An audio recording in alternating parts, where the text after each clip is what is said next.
ब्रह्मांड के सामने हमारी औकात। दोस्तों, आज हम जानने वाले हैं कि ब्रह्मांड के सामने हम इंसान क्या है हम इंसानों की ब्रह्मांड के सामने हैसियत। इस वीडियो को देखने के बाद आपका घमंड चूर चूर हो जाएगा जब आप जानोगे कि ब्रह्मांड कितना बड़ा है और इतने बड़े ब्रह्मांड में हम कहाँ एग्जिस्ट करते हैं, या फिर हमारा अस्तित्व इसके सामने कुछ मायने रखता भी है या नहीं। जानने के लिए वीडियो को पूरा जरूर देखें। दोस्तों, आपको जानकर हैरानी होगी कि हमारी धरती पर रहने वाले लोगों की संख्या यानी पूरी धरती की पॉपुलेशन लगभग 8 अरब तक पहुंच चुकी है। लेकिन धरती पर मौजूद ये सभी 8 अरब लोग लॉस एंजलिस जितनी जगह में समा सकते हैं। लॉस एंजलिस लगभग 1300 किलोमीटर के एरिया में फैला हुआ है। अगर हम बात करें हमारी धरती की, तो पूरी धरती लॉस एंजलिस से काफी ज्यादा बड़ी है। हमारी धरती का व्यास यानी धरती की मोटाई लगभग 13,000 किलोमीटर है। वहीं पर चांद का व्यास 3,500 किलोमीटर है। चांद इतना बड़ा है कि इसके अंदर 1 लाख हिमालय जैसे पहाड़ समा सकते हैं। और हमारी धरती इतनी बड़ी है कि धरती के अंदर चांद जैसे लगभग 50 उपग्रह समा सकते हैं। तो आप समझ गए होंगे कि धरती कितनी बड़ी है। तो दोस्तों, जरा एक बार सोच कर देखिए, धरती के सामने हम कहाँ टिकते हैं। चांद धरती से 3,84,000 किलोमीटर की दूरी पर मौजूद है। इस दूरी के अंदर सोलर सिस्टम के सभी 8 ग्रह समा सकते हैं। अगर हम अपने सूरज की बात करें तो हमारा सूर्य धरती से 15 करोड़ किलोमीटर की दूरी पर मौजूद है। हमारे सूरज का व्यास लगभग 14 लाख किलोमीटर है। धरती के मुकाबले में सूरज इतना बड़ा है कि इसमें 13 लाख धरती समा सकती है। यानी सूरज की विशालता की कल्पना हम आंख बंद करके भी नहीं कर सकते। तो आप सोच लीजिए, हम इंसान सूरज की विशालता के सामने क्या औकात रखते हैं। न सिर्फ इंसान, बल्कि सूरज की विशालता के सामने धरती और चांद की भी कोई हैसियत नहीं दिखाई देती। हमारे सौरमंडल के सबसे विशाल ग्रह जुपिटर के अंदर हमारी धरती जैसी 1300 धरतियां समा सकती हैं और जुपिटर जैसे 1000 ग्रह सूरज के अंदर समा सकते हैं। तो दोस्तों, सूरज न सिर्फ धरती बल्कि जुपिटर की औकात से भी कई गुना बड़ा है। लेकिन औकात की बात करें तो ये तो बस एक शुरुआत है। अगर हम बात करें पूरे सौरमंडल की, तो हमारे सौरमंडल का व्यास 287 अरब किलोमीटर है। इतने बड़े सौरमंडल में हमारे 8 ग्रहों के साथ 5 बौने ग्रह, लाखों एस्टेरॉयड और करोड़ों मीटियोरॉइड्स मौजूद है। सूरज से लेकर नेपच्यून तक की दूरी करीब 4.5 अरब किलोमीटर है। ऐसे में अगर हम सूरज से लेकर नेपच्यून तक सूरज की लाइन बनाएं, तो इस लाइन में सूरज जैसे लगभग 3000 सितारे समा जाएंगे। तो आप समझ सकते हैं कि सोलर सिस्टम की साइज के सामने सूरज कितना छोटा है। अगर प्लूटो से हम सूरज को देखें, तो हमारा सूरज प्लूटो से कुछ ऐसा दिखाई देता है। हमारा सौरमंडल प्लूटो के बाद भी कई गुना आगे तक फैला हुआ है।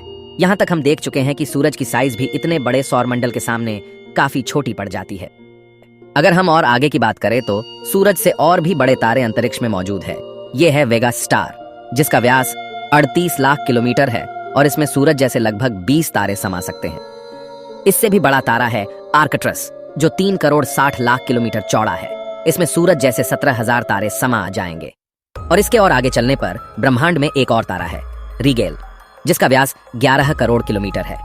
इसके अंदर आर्कट्रस जैसे 50 तारे समा जाएंगे और सूरज जैसे 4,85,000 तारे समा जाएंगे। अब हम देख पा रहे हैं कि सूरज भी यहाँ आकर कितना छोटा पड़ रहा है। चलिए और आगे चलते हैं। ये है बीटलजूस, जिसका व्यास 1 अरब 23 करोड़ किलोमीटर है। इसमें रिगेल जैसे लगभग 1400 तारे समा सकते हैं और सूरज जैसे लगभग 67 करोड़ तारे समा सकते हैं। अब आप सोच लीजिए, यहाँ आकर सूरज भी एक रेत के कण के बराबर लग रहा है। इसके आगे हम मिलते हैं वीवाई कैनिस मेजोरिस से, जिसका व्यास 2 अरब किलोमीटर है।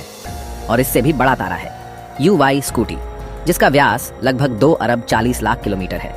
और अब तक का झांक सबसे बड़ा तारा है स्टीफनसन 218, जिसका फैलाव 3 अरब किलोमीटर के बराबर है। यानी इस तारे के अंदर सूरज जैसे 9 अरब 83 लाख तारे समा सकते हैं। ब्रह्मांड में अब तक इससे बड़ा कोई सितारा नहीं मिला है और इस तारे के सामने सूरज का अस्तित्व न के बराबर है। ऐसे में हम इंसान और हमारी धरती तो इसके सामने कुछ भी नहीं है। जरा सोच कर देखिए, इस तारे के अंदर धरती का अस्तित्व मायने भी रखता है या नहीं। अब अगर हम बात करें ब्रह्मांड में इससे भी बड़ी संरचनाओं की, तो हम पहुंच जाते हैं कैट्स आई नेबुला के पास। यह आकार में 0.4 प्रकाश वर्ष बड़ी है। यानी प्रकाश को भी इसे पार करने में 4 महीने 26 दिन लगेंगे। यह ब्रह्मांड के सबसे विशाल तारे के मुकाबले कितना बड़ा है। इस नेबुला के अंदर स्टीफनसन जैसे लगभग 3000 तारे समा जाएंगे। और इससे भी बड़ा हेलिक्स नेबुला है, जिसका व्यास 5 प्रकाश वर्ष है।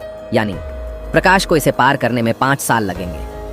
और इसमें स्टीफनसन जैसे 15,000 तारे रखे जा सकते हैं। इससे भी आगे है ओरियन नेबुला, जो 24 प्रकाश वर्ष चौड़ा है और इससे आगे हमें मिलता है ओमेगा सेंटोरी कंस्टलेशन, जिसका व्यास 150 प्रकाश वर्ष है। और अब तक जिन विशालकाय संरचनाओं को हमने देखा है उन सबको अपने अंदर समाने वाली, इन सबसे करोड़ों गुना विशाल ये है हमारी आकाशगंगा मिल्की वे, यानी मंदाकिनी आकाशगंगा, जो कि 1 लाख प्रकाश वर्ष के व्यास में फैली हुई है। यानी यह इतनी बड़ी है कि इसे पार करने में प्रकाश को भी 1 लाख साल लग जाएंगे। और आपको बता दें कि प्रकाश की गति 3 लाख किलोमीटर पर सेकंड है। हमारी इस आकाश गंगा में इस तरह के बड़े बड़े 400 अरब तारे मौजूद है और इतने ही ग्रह इसके अंदर मौजूद है। तो यहाँ आकर आप कल्पना भी नहीं कर सकते कि यह कितनी बड़ी है। इसके अंदर हमारी धरती खत्म भी हो जाए तो इतनी विशाल आकाश गंगा को कोई फर्क नहीं पड़ने वाला है। हमारा सूरज भी खत्म हो जाए तो भी इसे कोई फर्क नहीं पड़ने वाला। ब्रह्मांड का सबसे बड़ा तारा भी खत्म हो जाए तब भी इस पर कोई फर्क नहीं पड़ेगा।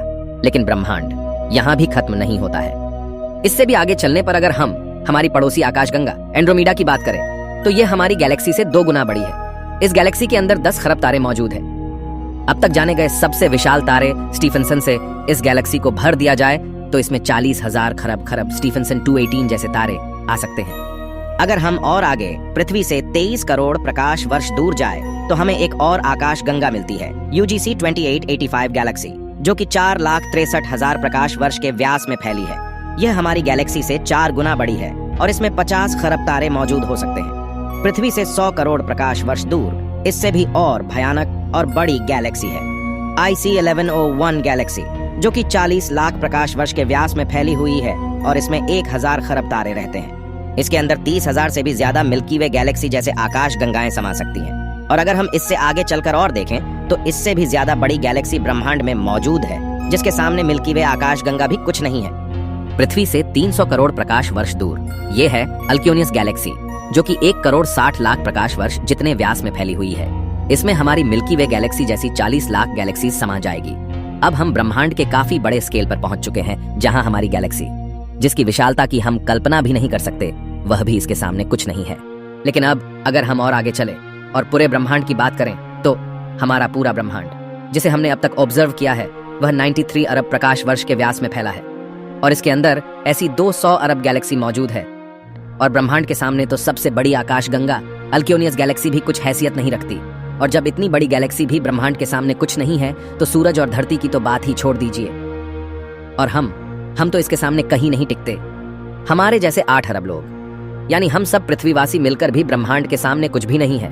बल्कि अगर इतने बड़े ब्रह्मांड में कहीं जीवन नहीं है और सिर्फ पृथ्वी पर ही जीवन है तो हम इतने बड़े ब्रह्मांड में काफी ज्यादा अकेले हैं। यहाँ पर ब्रह्मांड, जो हमारी सोच से भी बड़ा है, ये पूरी तरह से वीरान है। अगर ऐसा है तो ये काफी डरावना है। ये हमें बताता है कि हम कितने अकेले हैं। और अगर इसमें जीवन है भी तब भी हम कभी इतनी दूर तक एलियन से नहीं मिल सकते और तब भी हम अकेले हैं इस ब्रह्मांड में। जबकि यह ब्रह्मांड भी यहाँ आकर नहीं थमता, क्योंकि फिलहाल हमने इससे आगे देखा भी नहीं है कि ब्रह्मांड का विस्तार और कितना आगे हो सकता है। अगर यह कहीं खत्म होता है तो उससे आगे भी क्या और ब्रह्मांड है? अगर हाँ, तो क्या वो हमारे ब्रह्मांड से भी बड़े हैं? दोस्तों, इस तरह सोचने का कोई अंत नहीं। लेकिन एक बात तय है, अब तक ब्रह्मांड की जानी गई साइज के सामने हम कुछ भी नहीं है। और यही वजह है कि आज वैज्ञानिक भी ब्रह्मांड की इतनी बड़ी साइज को देखकर अचंभित है और ये मान चुके हैं कि इस ब्रह्मांड के सामने हम इंसान कुछ भी हैसियत नहीं रखते हैं। इतने बड़े ब्रह्मांड में हम एक छोटी सी गैलेक्सी मंदाकिनी आकाशगंगा में मौजूद, एक छोटे से सोलर सिस्टम में बसने वाले, एक छोटे से तारे के चारों ओर मौजूद, एक बहुत छोटे से ग्रह पर स्थित, काफी छोटे 200 देशों में रहने वाले 8 अरब लोगों में हम में से एक इंसान इस पूरे ब्रह्मांड के सामने कोई हैसियत नहीं रखता। क्या आपके पास खुद पर घमंड करने के लिए कोई कारण है? किस वजह से आप खुद को स्पेशल समझते हैं? अगर आपके पास ऐसा कोई कारण है तो हमें बताइए, क्या वजह है कि आप खुद पर घमंड कर सकते हो? आज से 6.5 करोड़ साल पहले धरती पर एक ऐसी प्रजाति मौजूद थी जिसने करीब 10 करोड़ साल तक धरती पर राज किया, जो खुद आकार में हमसे कई गुना बड़ी और डोमिनेंट थी। लेकिन सिर्फ एक एस्टेरॉयड ने इस पूरी प्रजाति को खत्म कर दिया। ऐसे में हम इंसानों की क्या हैसियत है? सिर्फ एक पल में ब्रह्मांड आपके अस्तित्व को मिटा सकता है, आपके वर्तमान को इतिहास में तब्दील कर सकता है। तो बताइए, क्या कारण है आपके पास कि आप कुछ स्पेशल हो? कमेंट में जरूर बताएं। हम मिलते हैं आपसे किसी अगले वीडियो में। तब तक के लिए हमारे वीडियोस देखते रहें।